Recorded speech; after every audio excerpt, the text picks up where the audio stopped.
C'était vraiment un bon moment d'adoration. C'était vraiment un bon moment où on a senti encore que l'Esprit de Dieu agit d'une façon. Hein? Il nous emmène tous dans le même bateau. On s'en va ensemble en unité d'esprit. Amen. Alléluia, alléluia, alléluia.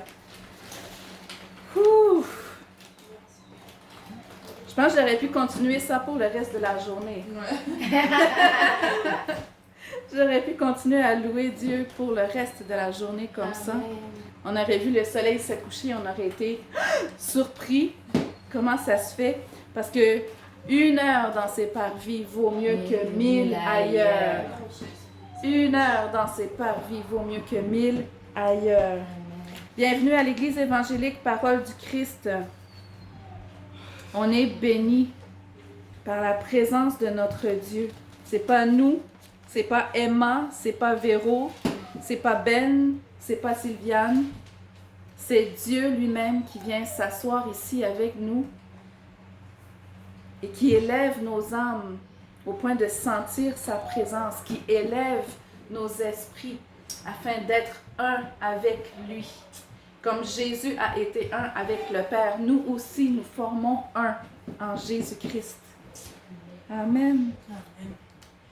OK, on va aller, écoutez, depuis quelques semaines, j'avais ce chant-là, je pense Emma, je t'avais partagé, un manteau de joie. Je m'en allais, j'avais un rendez-vous et je ne savais pas comment ça allait se passer. Et j'étais nerveuse depuis plusieurs jours. Parce que quand on ne sait pas comment ça va se passer, on se demande, est-ce qu'ils vont être favorables, ils ne seront pas favorables, ils vont être pour moi, ils vont être contre moi, qu'est-ce qu'ils vont faire? Et vraiment, ça me dérangeait beaucoup.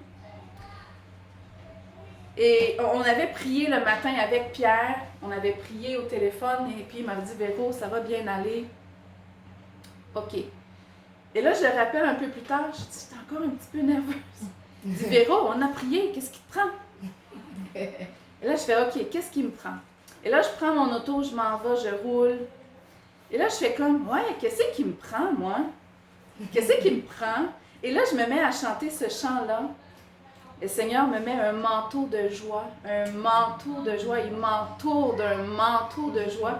Et là, je me mets à rire, mais à rire dans mon auto. J'ai un manteau de joie. Pourquoi je m'inquiète? J'ai un manteau de joie. J'ai la main de l'Éternel sur moi. Pourquoi je vais m'énerver? Pourquoi? Et je suis partie là-bas. Et c'était comme si ils étaient à mon service. Les gens qui étaient là, ils m'ont été favorables. Ils ont fait plus même que ce à quoi je m'attendais. Amen. Et j'ai fait vraiment, ouais, pourquoi je m'inquiétais? Et vraiment, je sentais que avant même d'arriver à ce rendez-vous-là, le Seigneur m'avait entourée d'un manteau de joie et j'avais fait un chant nouveau que j'avais enregistré sur le moment parce que je me disais, Seigneur, c'est ben trop beau. Et j'avais envoyé ça à Emma. Je pourrais partager plus tard, mais je chante pas tellement bien. Mais vraiment, c'était le cœur qui était là dans le chant. Amen. Eh, Seigneur, un manteau de joie. Et là, ce matin, ça m'a emmené à la prédication qu'on va entendre aujourd'hui. Vraiment, le Seigneur nous entoure d'un manteau de joie. Et là, je me disais, dans la Bible, qu'est-ce qui nous parle des manteaux? Les manteaux de joie. Pourquoi? Et qu'est-ce qui vient avec ça? Et c'est sûr qu'on peut aller à l'histoire de Élie et Élisée. Hein? Quand Élie jette son manteau sur Élisée et il reçoit une double portion de l'onction d'Élie. Yes. Alléluia! Amen. Yeah! Et c'est ça. Et c'est ça que je me disais. Il nous entoure d'un manteau de joie. C'est une révélation tellement profonde que j'ai reçue cette journée-là. Et en fait, l'onction ou le manteau ou le vêtement que Dieu nous donne, c'est spirituel. Mais ça a aussi des choses qui nous permettent de vraiment approfondir cette révélation-là. Qu'est-ce que c'est un manteau? C'est le vêtement parfait pour nous couvrir de toute intempérie. Amen. Amen. Ça nous couvre de toute intempérie, de la neige, de la pluie, de soleil trop fort, de quoi que ce soit. Ça nous protège, ça nous garde. Et puis, je pensais à toutes les sortes de vêtements que Dieu parle dans sa parole. OK? Dans le psaume 8, on nous parle de la couronne. Dieu nous couronne. Psaume 8, on va y aller, OK? Parce que la parole, c'est ben trop bon. Psaume 8, verset 6. On peut commencer peut-être le verset 5. Qu'est-ce que l'homme pour que tu te souviennes de lui? Et le Fils de l'homme pour que tu prennes garde à lui. Tu l'as fait de peu inférieur à Dieu et tu l'as couronné de gloire et de magnificence. Tu l'as couronné de gloire et de magnificence. Tu lui as donné la domination sur les œuvres de tes mains et tu as tout mis sous ses pieds. Alléluia. Amen. Éternel notre Seigneur, que ton nom est magnifique sur toute la terre. Alléluia. Alors, il commence par notre tête et il met la couronne de gloire et de magnificence. Et si on retourne aussi dans la révélation que l'apôtre a reçue, hein? Le casque du salut. Le casque du salut. Paul, lui, a une révélation à travers l'armure. Hein? Une armure que Dieu nous donne, comme David, quand il voulait affronter Goliath, le roi Saül a voulu lui donner son armure. Et pour David, c'était bien trop grand. Ouais. Il n'en avait pas besoin, parce qu'il avait le nom de l'Éternel. Il est allé affronter Goliath avec le nom de l'Éternel et il a vaincu. Amen. Mais, Shikiria Santo Koria Baba. Seigneur, que j'aime ta parole. J'aime ta parole, j'aime ta parole, j'aime ta parole, Seigneur. C'est tellement beau, c'est tellement puissant, c'est tellement... Alléluia, alléluia, alléluia. Que j'aime la parole du Saint-Esprit, que j'aime la parole du Dieu vivant, que j'aime sa parole. Mon âme se réjouit quand je vois, quand je lis ta parole, quand je comprends ce que tu nous dis à travers ta parole. On va aller dans Éphésiens 6, verset 10. Au reste, on s'est dit, c'est ça que l'apôtre nous dit. On s'est dit plein d'affaires, je vous ai écrit plein d'affaires, mais au reste, pour tout ce qui reste, fortifiez-vous dans le Seigneur. Amen. Amen. Fortifiez-vous dans le Seigneur et par sa force toute puissante. Toute puissante. Revêtez-vous de toutes les armes de Dieu afin de pouvoir tenir ferme contre les ruses du diable. Car nous n'avons pas à lutter contre la chair et le sang, mais contre les dominations, contre les autorités, contre les princes de ce monde de ténèbres, contre les esprits méchants dans les lieux célestes. C'est pourquoi, bien-aimés, c'est pourquoi prenez toutes les armes de Dieu. Alléluia. Afin de pouvoir résister dans le mauvais jour et tenir ferme après avoir tout surmonté. Tenez donc ferme. Ayez à vos reins la vérité pour ceinture. Revêtez la cuirasse de la justice. La vérité, la justice. Mettez pour chaussure à vos pieds le zèle que donne l'évangile de paix. Prenez par-dessus tout cela le bouclier de la foi, avec lequel vous pourrez éteindre tous les traits enflammés du malin. La foi éteint tout ce qui vient du malin. Prenez aussi le casque du salut et l'épée de l'Esprit qui est la parole de Dieu. Alléluia. Tout ça, c'est des vêtements que Dieu nous met. Hein, de façon spirituelle, mais on les comprend parce que c'est comme les paraboles que Jésus donnait à ses disciples. Il donnait des images pour faire comprendre profondément à ses disciples qu'est-ce qu'il voulait dire. Hein? Et là, alléluia. Oh Seigneur, tu nous équipes, tu nous armes, tu nous laisses pas tout petit, déchu, incapable, infaillible, et pas infaillible, mais je veux dire, vulnérable. C'est le mot que je cherche. Tu te sens tout nu, tu te sens tout petit, tu te sens... Mais toi, Seigneur, tu nous équipes. Tu prépares nos mains au combat. Et tu nous donnes tout ce dont on a besoin. Toute bonne chose vient d'en haut, bien-aimé. Toute bonne chose vient d'en haut. Arrête de courir après l'argent, à courir après les bénédictions du monde. Cours pas après ça. Cours après les choses d'en haut, bien-aimé. Toute bonne chose vient d'en haut. Amen. Et la rouille et la teigne ne peuvent pas les atteindre. Ça fait juste te fortifier de jour en jour. Ça te fortifie. Même quand ton corps est rendu vieux, courbé sous les âges. Mais ton esprit, lui, s'est fortifié puis est encore fort. Amen. On parlait de la couronne ou le casque du salut. Hein? Le salut, là, c'est toute une gloire, c'est toute une magnificence. Je ne sais pas si les gens réalisent que le salut... Hey! Le salut! C'est quoi le salut? C'est le jour de délivrance. C'est le jour où Dieu vient s'asseoir avec toi puis qu'il te couronne. C'est le jour où il vient puis il te délivre. C'est le jour où il vient puis il t'enseigne.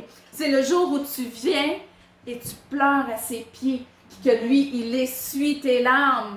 Puis il te dit, viens ma bien-aimée, viens, relève-toi. Viens, marche avec moi. Viens, je vais te montrer de grandes choses. Des choses cachées, des choses que tu ne pouvais même pas t'imaginer. Viens, je vais te révéler comment marcher dans la vie. Puis je vais te bénir. Je vais te bénir. C'est ce que Jésus nous dit. Et là, le salut, le casque du salut. C'est quelque chose qui protège nos pensées. Le casque du salut, ça protège nos pensées. Ça les tient captives à l'obéissance de Christ. Le salut, ça nous amène à Christ. Car il n'y a qu'un seul nom par lequel nous puissions être sauvés, le nom de Jésus. Le nom de Jésus. Oh, on va aller dans Ésaïe. Oh, Shekiria. Ésaïe. Oh, Shekiria. S'il y en a un qui a prophétisé sur le Messie à venir, avec une telle acuité, avec une telle précision, Ésaïe. Shekiria. Shekiria Santo. On va aller dans Ésaïe 61. Oh, Shekiria Santo. C'est combien? Oh! On lira pas toutes, mais on pourrait tout lire. La Bible dit que des nations marchent à ta lumière et des rois à la clarté de tes rayons.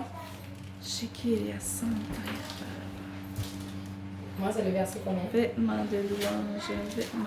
Excuse-moi, Ésaïe 61. Je prie, j'étais dans d'autres choses, excuse-moi. Ésaïe 61, 3. 3. Oui. Pour accorder aux affligés de Sion, pour leur donner un diadème au lieu de cendre, une huile de joie au lieu du deuil, un vêtement de louange au lieu d'un esprit abattu. Yes. Un vêtement de louange. Alléluia. Un vêtement de louange. On reste dans le thème. Il nous entoure d'un manteau de joie, un vêtement de louange, un casque du salut. Oh, Shekiria Santa. Il nous couvre de ses ailes. Il nous couvre, il nous garde. Et là, on va juste aller un petit peu plus loin. Au verset 10, 61, 10. Je me réjouirai en l'Éternel. Mon âme sera ravie d'allégresse en mon Dieu, car il m'a revêtu des vêtements du salut. Alléluia. Il m'a couvert du manteau de la délivrance. Alléluia. Yes. Yes. Le manteau de la délivrance. Alléluia. Comme le fiancé s'orne d'un diadème, comme la fiancée se pare de ses joyaux. Hashekeria Santa. Car comme la terre fait éclore son germe et comme un jardin fait pousser ses semences, ainsi le Seigneur, l'Éternel, fera germer le salut et la louange en présence de toutes les nations. Hashekeria Santo. Alléluia, Saint-Esprit. Le salut et la louange. Pourquoi il nous délivre? Pourquoi il nous libère? Pour nous mettre un manteau de louange. Yes. Alléluia! Amen. On loue notre Dieu. On loue le Seigneur l'Éternel. On le loue parce qu'on a été délivré. Shekeria Santa. On a été délivré. Amen. Amen. On a été délivré. Plus rien ne peut nous séparer de l'amour de Christ. Shekeria Santa. Gloire à Dieu. Jésus. Gloire à Dieu. Aïe, aïe, aïe. Me mets un manteau de joie, un manteau de joie, un manteau de joie. Je ne me souviens plus que c'était quoi l'air de mon chant, mais ça ressemblait à quelque chose de ça. Parce que mon âme était toute égayée. Mon âme était dans l'allégresse parce que mon Dieu m'a entouré d'un manteau de joie. Alléluia. Amen. On va aller dans Psaume 23. Psaume 23. En fait, à l'Église évangélique Parole du Christ, le Psaume 23, c'est le psaume de l'année. De l'année. Alors, toute l'année, on se base, on lit le Psaume 23. Et là, dans le Psaume 23, on va aller au verset 5. Tu dresses devant moi une table en face de mes adversaires. Tu oins d'huile ma tête et ma coupe déborde. Alléluia. Alors, quand Dieu nous entoure d'un manteau, alors c'est vraiment comme une onction qui fait couler sur nous. Yes. C'est une onction qu'il fait couler sur nous. Il nous entoure d'un manteau de délivrance, un manteau de louange. Et il met son onction coule, nous protège. Son onction guérit. Hein? La Bible parle qu'on oint les malades pour les guérir. Et là, je voulais faire un rapprochement entre les vêtements et l'onction. OK? Tantôt, on a parlé de la couronne de gloire et de magnificence. Mais l'onction nous donne gloire et magnificence. L'onction vient avec le salut. L'onction nous donne le zèle. L'onction nous fait courir pour évangéliser, pour partager. Hein? Partager ce qu'on reçoit, on le donne gratuitement. On donne gratuitement ce qu'on a reçu parce que ça vient de Dieu. Puis quand Dieu, il n'y a pas de division, Dieu multiplie. Hein? On a une petite semence, une petite graine, mais ça va donner combien de fruits? 1000 pommes, 50 000 pommes avec une petite graine, un petit pépin qu'on rejette, qu'on peut jeter même sans regarder. Mais ça peut produire combien? Et ça, c'est juste en une année. Année après année, ça reproduit du fruit. Et voilà ce que fait Dieu. Il multiplie. Et c'est ce qu'il nous a demandé de faire. Il dit, allez, multipliez-vous. Multipliez-vous. Mais qu'est-ce qui est le plus important? Avoir 10 000 enfants ou avoir 10 000 rachetés dans ta maison. Amen. Qui sait combien va coûter le prix d'une âme? Mais Jésus te dit, seul le prix de ton obéissance. Le prix de ton obéissance. Et c'est quoi ces commandements? Ces commandements, c'est tellement facile. Aime ton Dieu de tout ton cœur, de toute ta force, de toute ta pensée. Et aime ton prochain comme toi-même. Voici les commandements de Dieu. Il demande qu'on obéisse à ses commandements. Et on a été, bien-aimés, je vais te faire une révélation, on a été créé pour aimer. On a été créé en tant qu'humain, on a été créé pour aimer.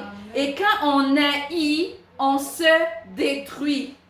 Quand on haït, qu'on déteste, qu'on veut tuer, qu'on veut se venger, on se détruit nous-mêmes. Alléluia. Alléluia. J'ai voulu tuer quelqu'un pendant 6 mois et je me détruisais à vue d'œil. Les gens ont pu voir à quel point j'étais détruite. Mais dès que je suis venue à Dieu, il m'a aidé à pardonner. Il a regardé tout ce qui s'est passé avec ses yeux de papa parfait. Et le pardon coulait comme une onction. Vraiment comme une onction. Le pardon s'est mis à couler. Et j'ai relâché tout. Tout s'en est allé. Et maintenant, j'étais libre. Et maintenant, j'étais libre. Ça fait 21 ans maintenant. Et je ne retournerai jamais en arrière. Amen. Jamais en arrière. Dieu m'a béni. Un manteau de joie. Je m'excuse, j'ai ça dans ma tête. Un manteau de joie. Un manteau de joie. Voilà ce que Dieu nous donne. On était tout nus, on était brisés, on était... Hein? On n'a pas besoin d'être victime comme moi d'un papa pervers ou d'hommes avec qui notre mère sortait puis qui nous abusaient puis qui nous ont fait du mal. On n'a pas besoin d'être une victime de tout ça pour comprendre à quel point Dieu nous libère. Mais peut-être que tu l'as été victime, peut-être pas. Mais Dieu te libère aujourd'hui. Aujourd'hui est le jour du salut. Aujourd'hui, il t'entoure d'un manteau de joie. Amen. Amen. Et là, j'avais entendu l'autre jour quelqu'un qui disait que beaucoup de chrétiens se trompent en pensant que chaque matin, il faut mettre l'armure de Dieu. Il disait qu'il y a beaucoup de chrétiens qui pensent que bon, on enlève quand on va se coucher, puis le matin, on remet notre armure et tout ça. Et il dit non. Il dit les soldats sont toujours prêts. Et c'est pourquoi la Bible nous instruit de prier sans cesse. Prier sans cesse. Même si tu t'assoupis, c'est pas un problème. C'est bien de dormir. Dieu veut qu'on dorme d'un sommeil réparateur. Mais peu importe, quand tu vas te réveiller, tu es déjà armée et dangereuse. Ah, et dangereux. Armée et dangereuse. Tu es prête à te lever, tu es prête à prier, tu es prête à résister au diable pour qu'il fuit loin de toi. Résistez au diable et il fuira loin de vous. Le diable, là, ça ne lui dérange pas que tu sois en plein sommeil, il va venir te troubler. Mais toi, sois prête à résister et il fuira loin de toi. Amen. Il faut être prêt, ça. Il faut être prêt, bien-aimé. Il faut être prêt. Alléluia. Et là, je vais juste retourner encore dans Éphésiens, chapitre 6. Et là, je veux que tu réalises que Dieu a mis son onction ou qu'il mettra son onction. Si tu ne l'as pas encore goûté, va chercher l'onction. de Dieu dans la prière, dans la lecture de la Bible. Consulte les anciens, va voir les anciens, va chercher des conseils, trouve la sagesse. Qu'est-ce que l'onction nous donne? Qu'est-ce que l'onction nous donne? Elle nous donne de résister dans le mauvais jour. Elle nous donne de tenir ferme après avoir tout surmonté. Elle nous donne justice. Elle nous donne le zèle, hein, la force. Un zèle, c'est quelque chose qui fait que tu es toujours plein d'énergie, tu es toujours prêt. Le zèle qui nous donne, les ailes, pas les ailes, le zèle que nous donne l'évangile de paix. L'onction de la foi. Oh, Shekiria Santa. Dieu nous donne une mesure de foi. Et c'est nous, maintenant, à travailler sur cette foi-là. Tu as reçu une petite mesure de foi, une petite graine, une petite affaire. Et là, maintenant, qu'est-ce que tu vas en faire? Tu vas-tu la laisser se multiplier dans ta vie? Ou tu vas l'écraser? Tu vas-tu la planter, la laisser pousser? Ou tu vas la jeter? Chacun a le choix de faire avec la mesure de foi qu'il a reçue. Qu'est-ce que tu veux dans ta vie? Parce qu'avec cette foi-là, vous pourrez éteindre tous les traits enflammés du malin. L'onction aussi nous donne le salut, nous donne l'assurance de notre salut, nous donne la conviction. C'est une conviction. Je ne peux pas renier la toute-puissance de Jésus-Christ dans ma vie. Je ne pourrai jamais renier. Je ne reviendrai jamais en arrière. Parce que j'ai connu le Dieu de mon salut. Je l'ai connu. Et je me suis assis avec lui et j'ai reçu de lui. Oh, Shekiria Santa. Qu'est-ce que fait l'onction? Elle nous donne en tout temps par l'Esprit toutes sortes de prières et de supplications. Oh, Shekiria Santa. L'onction nous oint. L'onction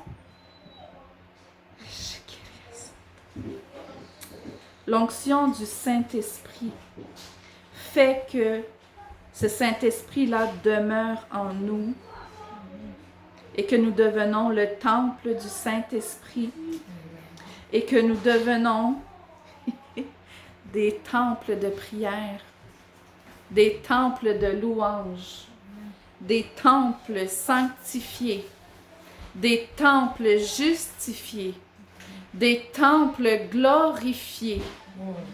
Alléluia. Oh, Shekiria Santa, Yashonta Koria Santa. Il dit priez pour tous les saints. Il dit priez pour moi, mais moi je vous dis priez pour tous les saints, afin qu'il nous soit donné, quand on ouvre la bouche, de faire connaître hardiment et librement le mystère de l'Évangile pour lequel nous sommes ambassadeurs dans les chaînes et que nous en parlions avec assurance, comme nous devons en parler. Mais cette assurance-là, elle nous vient du Saint-Esprit. Bien-aimés, on est dépendant du Saint-Esprit. Pendant des années, j'ai été dépendante de l'alcool, de la drogue, des hommes et de beaucoup de choses. Et quand le Seigneur est venu, il m'a délivrée. Ces dépenses-là sont jetées dans la mer de l'oubli. Ces dépendances-là. Et ces dépenses-là aussi, ça coûte cher, des dépendances de même. Et je suis devenue dépendante de Dieu. La Bible aussi nous parle d'être esclave de Dieu. Mais être un esclave de Dieu, c'est être esclave dans la maison de ton papa parfait. Un papa bienveillant, un papa qui veut ton bien. Mon papa à moi me faisait du mal, mais mon papa parfait, Il veut mon bien. Il veut que je sois sa petite fille. Il est content que j'aie une foi d'enfant. Il est content que je reste son enfant pour toujours. Alléluia. Mon rêve à moi, c'était d'avoir mes enfants qui restent des enfants le plus longtemps possible. Jusqu'au jour où j'ai réalisé que j'ai fait faillite. J'ai fait faillite, j'ai échoué. Mais vous savez quoi? Je réalise que ce rêve-là, c'est le rêve de notre papa. Qu'on reste ses enfants et qu'on jouisse de la